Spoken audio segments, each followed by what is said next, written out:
Now we are starting the next session on parallel system of madrasa education.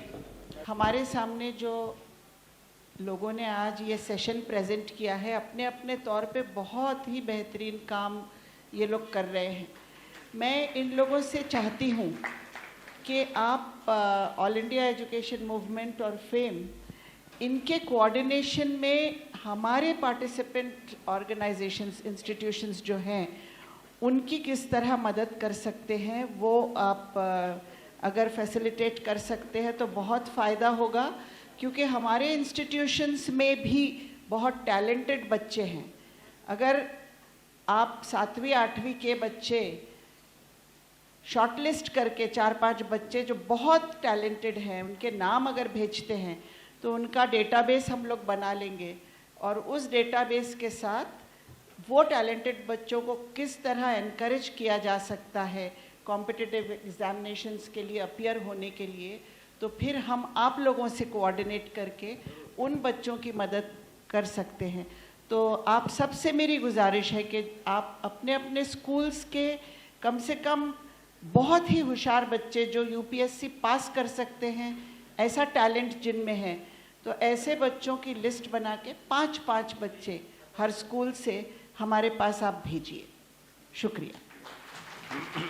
بہت ہی کمزور ترین بچے اگر آپ جانتے ہیں, یتیم بچے ہیں, اسکول چھوڑ دیے ہیں, قطعی اسکول نہیں جا رہے ہیں, تو ضرور بھیجیے. ان کو ہم بیسک کے ساتھ پڑھا کر آگے بڑھا رہے ہیں. ملک کے تمام کمزور بچوں کے لیے ہم راستے کھولنا چاہتے ہیں. آپ دعا کیجیے, اور باہر ہمارا اسٹال ہے madrasa+.org پہ, وہاں پہ مزید تفصیلات دیجیے. جزاک اللہ.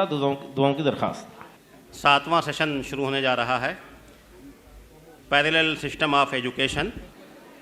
سب سے پہلے میں گزارش کر رہا ہوں ڈاکٹر عبید اقبال عاصم صاحب سے, جو علی گڑھ مسلم یونیورسٹی میں ذمہ داریاں انجام دے کر سبکدوش ہو چکے ہیں, اور اس وقت آپ آل انڈیا ایجوکیشنل موومنٹ کے سیکریٹری بھی ہیں, UP رابطہ کمیٹی کے بھی ذمہ دار ہیں, اور اس طرح سے بہت سی خدمات انجام دے رہے ہیں. میں آپ سے گزارش کر رہا ہوں کہ آپ تشریف لائیں اور اپنے موضوع پر اظہار خیال کریں. نحمدہ و نصلی علی رسولہ الکریم. اما بعد, اعوذ باللہ من الشیطان الرجیم. بسم اللہ الرحمن الرحیم. وعلم آدم الاسماء كلها ثم عرضهم على الملائکہ فقال انبئونی باسماء هؤلاء ان کنتم صادقین. قالوا سبحانک لا علم لنا الا ما علمتنا انک انت العلیم الحکیم. صدق اللہ العظیم. حضرات گرامی, چونکہ بات جو ہے وہ پیرلل سسٹم آف ایجوکیشن کی ہے, اس حوالے سے بات کرنے میں قرآن و حدیث کی بات لازمی ہے. اس لیے میں نے آپ کے سامنے قرآن پاک کی ایک آیت تلاوت کی. بات تو بہت لمبی کی جا سکتی ہے, لیکن 5 منٹ کے اندر جو بات میں کہنا چاہتا ہوں وہ یہ کہ سب سے پہلے تو آپ مجھے اس گستاخی کے لیے معاف فرمائیں. رکھیو غالب مجھے اس تلخ نوائی سے معاف. آج کچھ درد میرے دل میں سوا ہوتا ہے. ہم لوگوں کا جو ایک ذہن سیٹ کیا گیا اب سے تقریباً 50-60 سال پہلے سے, یا اس سے بھی پہلے سے, سمجھیے 1857 کے بعد سے, کہ تعلیم کے 2 شعبے ہیں, ایک عصری ایک دینی. یہ بالکل 100% غلط. اس کا کہیں پر بھی کوئی وجود نہیں ہے کہ تعلیم کے یہ 2 شعبے ہیں, دینی اور عصری. دین بھی ہمارا ہے, عصر بھی ہمارا ہے. دینی تعلیم ہماری ضرورت ہے, عصری علوم کی بھی ہمیں ضرورت ہے, اور یہ دونوں ایک دوسرے سے قطعاً متضاد نہیں ہیں. ہماری سوچ کا فکر ہے. ہماری بالکل سوچ جو ہے وہ 100% اس معاملے میں غلط ہے. علم کی 2 تقسیم ہیں, علم نافع اور علم غیر نافع.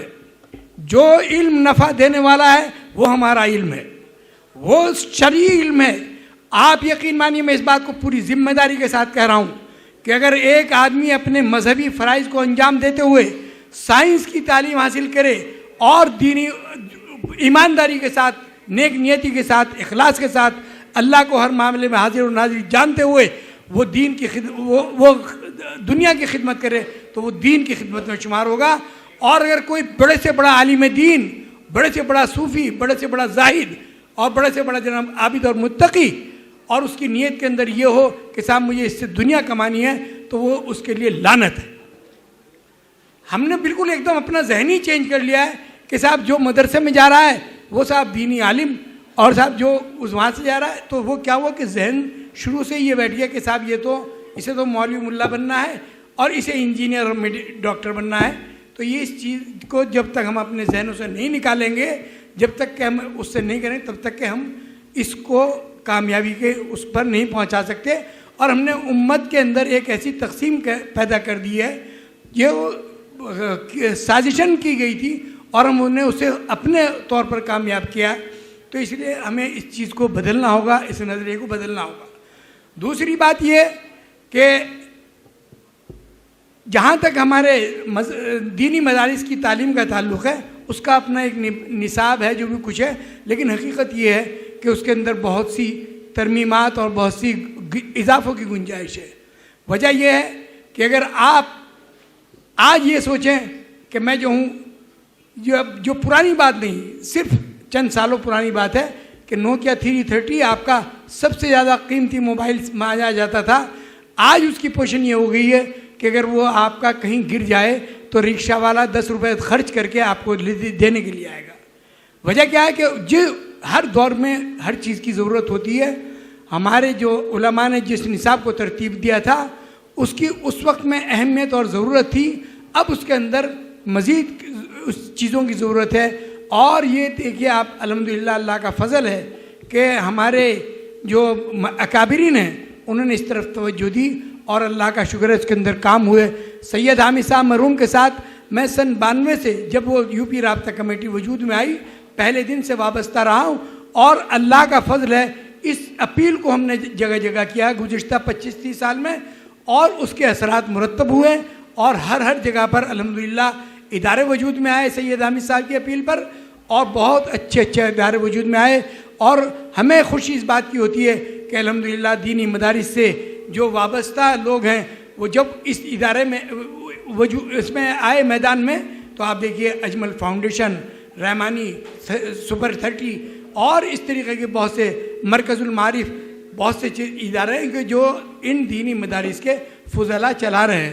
تو اس لیے آپ حضرات سے یہ درخواست ہے کہ حضرائے کرم دینی علوم اور عصری علوم میں تفریق نہ کریں، علم کو علم کی طریقے سے حاصل کریں اور اسے کارآمد بنانے کی کوشش کریں۔ کوشش یہ کریں آپ کے علم سے دوسرے کو فائدہ پہنچے، تو انشاءاللہ ثم انشاءاللہ آپ کا دینی علوم بھی کامیاب ہے، آپ کے دنیاوی علوم بھی کامیاب ہے۔ ان باتوں پہ بات تو بہت لمبی کی جا سکتی تھی، لیکن چونکہ وقت کی کمی ہے اور ہمارے اور بہت سے مقررین ہیں، انشاءاللہ ثم انشاءاللہ وہ ان باتوں پر روشنی ڈالیں گے۔ وآخر دعوانا ان الحمدللہ رب العالمین۔ جناب مفتی اطہر شمشی صاحب، جو آپ قرآن اکیڈمی کیرانہ اتر پردیش کے ڈائریکٹر ہیں، ان سے گزارش ہے کہ آپ تشریف لائیں اور اپنے متعین وقت میں اظہار خیال فرمائیں۔ آج کی اس گفتگو میں 2 سوالوں کا جواب قرآن سے تلاش کرنے کی کوشش کروں گا۔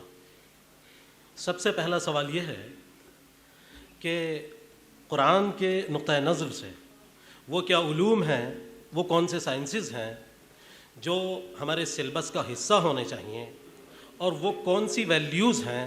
دوسرا سوال، وہ کون سی ویلیوز ہیں جو قرآن اپنے ایجوکیشنل سسٹم میں، اپنے ریڈر کے ایجوکیشنل سسٹم میں دیکھنا چاہتا ہے۔ میری گفتگو کی سینٹرل تھیسس یہ ہے کہ قرآن کے وہ علوم جنہیں قرآن اپنے ورلڈ ویو میں دیکھنا چاہتا ہے، اور قرآن کی یہ ویلیوز جنہیں قرآن انکلکیٹ کرنا چاہتا ہے، اگر ہمارے مدارس کے نصاب میں وہ چیزیں انکلکیٹ کر دی جائیں تو ہمیں سرے سے کسی ماڈرنائزیشن کی ضرورت نہیں رہے گی۔ ہمیں جس چیز کی ضرورت ہے وہ قرآنائزیشن آف مدرساز ہے، نہ کہ ماڈرنائزیشن آف مدرساز۔ اسی لیے میں نے اپنی گفتگو کا عنوان رکھا ہے Quranic world view of education, a catalyst for social change in madrasas. بہرحال سب سے پہلے ہم دیکھتے ہیں کہ قرآن کون سے علوم اپنی ایجوکیشنل ورلڈ ویو میں چاہتا ہے۔ کہا گیا قرآن میں ارشاد ہے وَعَلَّمَ الْإِنسَانَ مَا لَمْ يَعْلَمْ، اور انسان کو وہ سکھایا جو وہ جانتا نہیں تھا۔